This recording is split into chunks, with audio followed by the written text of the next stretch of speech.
carefully crafting the scenes that will become your life. How does one begin this process of mental training? It starts with awareness. You must become acutely aware of your thoughts, your inner dialogues, your habitual mental patterns. This awareness is the first step towards change. As you go about your day, pay close attention to the quality of your thoughts. Are they predominantly positive or negative? Do they empower you or limit you? Do they align with your desires or contradict them? This process of self-observation can be uncomfortable at first. You may be shocked to discover just how many negative, self-defeating thoughts cross your mind on a daily basis. But do not be discouraged. This awareness is a sign of progress, the first ray of light penetrating the darkness. Once you have developed this awareness, the next step is to consciously choose your thoughts. This is where the real training begins. Just as an athlete trains their body through repetition and discipline, so must you train your mind. Choose thoughts that align with your desires. If you wish for greater abundance in your life, cultivate thoughts of plenty. If you desire improved health, imagine yourself vibrant and full of energy. If you seek loving relationships, fill your mind with thoughts of love and companionship. But mere positive thinking is not enough. You must learn to think from the end. This is a crucial distinction. Do not simply think about your desire. Embody the feeling of already having it. This is the secret of manifestation, the key that unlocks the door to your desired reality. If you desire wealth, do not merely think about having money. Instead, imagine how you would feel if you were already wealthy. What would your day look like? How would you carry yourself? What decisions would you make? Live from that state of consciousness. And you will be amazed at how quickly your outer world begins to align with your inner vision. This principle applies to every aspect of your life. Whatever you desire, be it love, health, success, or personal growth, imagine it is already accomplished. Feel the joy, the satisfaction, the gratitude of having your desire fulfilled. Make this feeling so real, so vivid, that your rational mind cannot distinguish it from reality. Now, some of you may be thinking, but Neville, this sounds like mere fantasy. How can simply imagining something make it real? To this, I say, your imagination is not separate from reality. It is the very substance of reality. The world you perceive with your physical senses is but a shadow, reflection of the true reality that exists within your consciousness. Your imagination is not creating something out of nothing. It is tuning into the infinite possibilities that already exist in the realm of pure potential. Think of it this way. Your consciousness is like a radio receiver. Just as a radio can tune into different frequencies to receive different stations, your consciousness can tune into different states of being. When you imagine your desire is fulfilled, you are tuning into the frequency of that reality. It is a key. You must maintain that frequency. This is where discipline comes in. It's not enough to imagine your desire once and then return to your old patterns of thought. You must persistently occupy the state of consciousness that corresponds to your desire. This is why I say you must take the time to train your mind. It requires dedication, persistence, and above all, faith. You must have complete faith in the power of your imagination, unwavering belief in the reality of your desired state. This faith is not blind optimism or wishful thinking. It is a deep, unshakable knowing. It is the kind of faith that allowed Jesus to declare it is done, even before any physical evidence was apparent. How does one cultivate such faith? Through practice. Begin with small things. Imagine a specific event occurring, something modest but unlikely. Perhaps receiving a call from an old friend or finding a particular item you've been seeking. Imagine it vividly. Feel it as real and then release it. Do not strain or struggle. Simply know that it is done. As you see these small imaginings come to pass, your faith will grow. You will begin to understand experientially that your imagination truly is creative. And as your faith grows, so too will your ability to manifest larger, more significant desires. But remember, the goal is not merely to acquire things or to achieve external success. The true purpose of this practice is to awaken to your divine nature, to realize that you are one with the creative power of the universe. As you train your mind, you will begin to experience a profound shift in consciousness. You will move from a state of lack and limitation to one of abundance and infinite possibility. You will cease to be a victim of circumstance and become the conscious creator of your reality. This shift in consciousness is the true miracle. The external manifestations, wonderful as they may be, are merely signs following. The real treasure is the realization of your oneness with God, the infinite creative power of the universe. Now let us delve deeper into the practical aspects of training your mind. One of the most powerful techniques you can employ is what I call revision. This involves mentally rewriting past events to align with your desired reality. You see, time is not the fixed, linear progression we perceive it to be. The past, present, and future exist simultaneously in the eternal now. And just as you can imagine a desired future, you can also reimagine the past. If there's an event in your past that troubles you, that you feel is holding you back, take the time to revise it in your imagination. See it playing out differently in a way that pleases you. Feel the relief, the joy, the satisfaction of this new version of events. Do this consistently, and you will be amazed at how your perception of the past begins to shift. You may even find that your present circumstances begin to align with this new version of the past, as if it had always been that way. This practice of revision is not about denying reality or living in fantasy.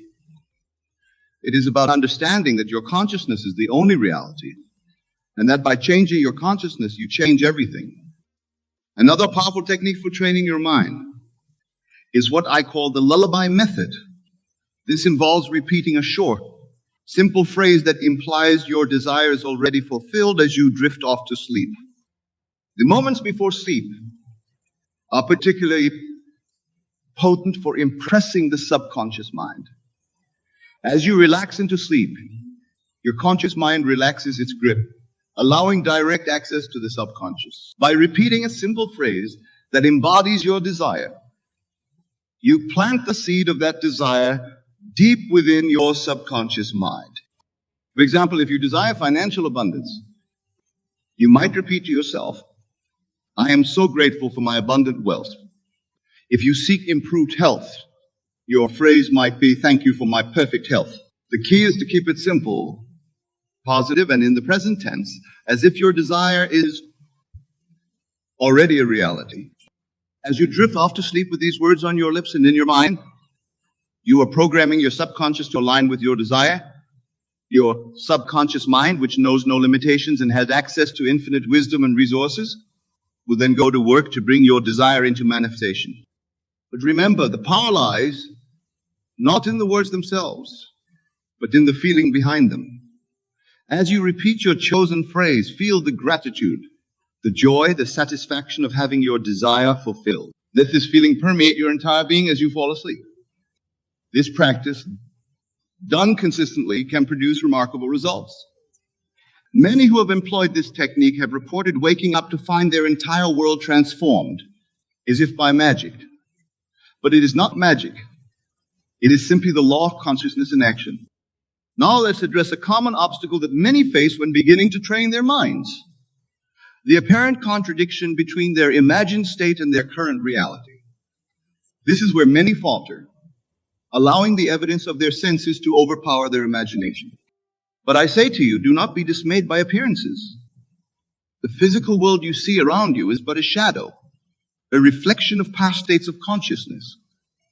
It is not the cause of your experience, but the effect. Your true reality is your consciousness, your imagination. When you imaginatively assume the feeling of your wish fulfilled, you are experiencing the true substance of reality. The fact that your physical senses do not yet confirm this new reality is irrelevant. Your senses can only show you what is being, not what will be. This is why faith is so crucial. You must have complete faith in the reality of your imagined state, even when your senses deny it. This faith is not blind belief, but a knowing based on your understanding of the law of consciousness. Consider the biblical story of Abraham, who was promised countless descendants when he was old and childless. The physical evidence contradicted the promise, yet Abraham chose to believe. He lived from the consciousness of being a father of many nations, and in time, the physical reality aligned with his consciousness. This is the kind of faith you must cultivate.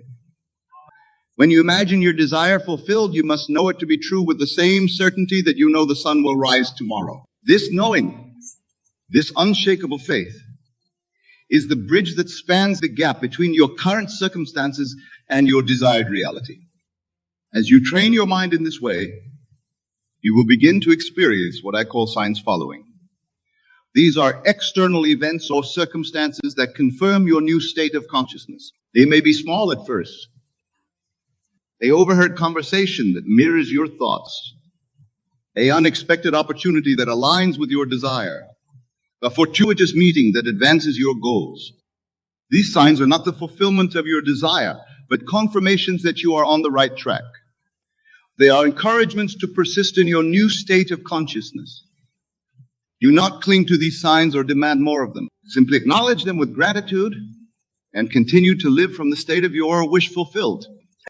Now let's address another crucial aspect of training your mind: the importance of detachment. This may seem paradoxical at first. How can you intensely desire something and yet be detached from it? But this detachment is not indifference.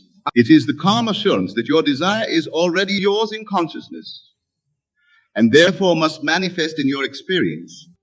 When you truly live from the state of your wish fulfilled, you no longer anxiously await its manifestation. You are not constantly checking for results or manipulating circumstances to bring about your desire. You simply live your life from your new state of consciousness, knowing that the outer world must conform to your inner reality. This detachment allows the universe to orchestrate the perfect unfolding of your desire. It removes the resistance and anxiety that can block or delay manifestation. It is the ultimate expression of faith. The faith that what is true in consciousness must inevitably express itself, the experience. Practice this detachment in your daily life. When thoughts of lack or doubt arise, gently dismiss them. Do not fight against them or try to forcefully replace them with positive thoughts. Simply return to the feeling of your wish fulfilled. Live from that state and let go of any anxiety about when or how your desire will manifest. As you practice this detachment, you may find that your desires begin to manifest in ways you never could have imagined or planned. The universe has infinite channels through which your good can come to you. By detaching from the how and simply living in the consciousness of already having your desire, you open yourself to miracles. Now let's delve into another powerful technique for training your mind: the use of inner dialogue. Your inner conversations, the mental discussions you have with yourself and others, are incredibly potent in shaping your reality. Most people engage in inner dialogue unconsciously, often repeating patterns of worry, doubt, or conflict. But when you become aware of your inner conversations and deliberately shape them to align with your desires, you begin to pay attention to your habitual inner dialogues. Are you constantly defending yourself against imagined criticisms? Are you rehearsing arguments or reliving past conflicts? Are you explaining why you can't have what you want? Once you become aware of these patterns, you can begin to change them. Craft new inner conversations that support your desires. Imagine discussing your success with a friend. Hear yourself confidently explaining your achievements. Feel the joy and pride of sharing good news with loved ones. Make these new inner dialogues as vivid and real as possible. Engage all your senses. Hear the words clearly. See the expressions on people's faces. Feel the emotions of the conversation. Do this regularly, and you will be amazed at how quickly your outer world begins to reflect these new inner realities. Remember, every word you speak in your inner conversations is a seed planted in the fertile soil of your subconscious mind. Choose your inner words carefully, for they will grow into the circumstances of your life. Now let us address a question that often arises when people begin to seriously train their minds. What about action? Do I just sit and imagine, or do I need to do something in the physical world? It's both simple and profound. Inspired action will naturally flow from your new state of consciousness. When you truly live from the state of your wish fulfilled, you will find yourself naturally taking actions that align with that state. These actions will not feel like effort or struggle. They will not be driven by anxiety or lack. Instead, they will feel natural, joyful, almost effortless. You will simply find yourself doing what needs to be done, guided by an inner knowing. This is very different from the frantic, fearful action that many engage in when trying to make things happen through sheer force of will. Such action, born of lack and desperation, often leads to frustration and burnout. Instead, as you train your mind and live from your desired state, you will find that opportunities present themselves. Ideas come to you, and you are moved to take action in ways that perfectly align with your goals.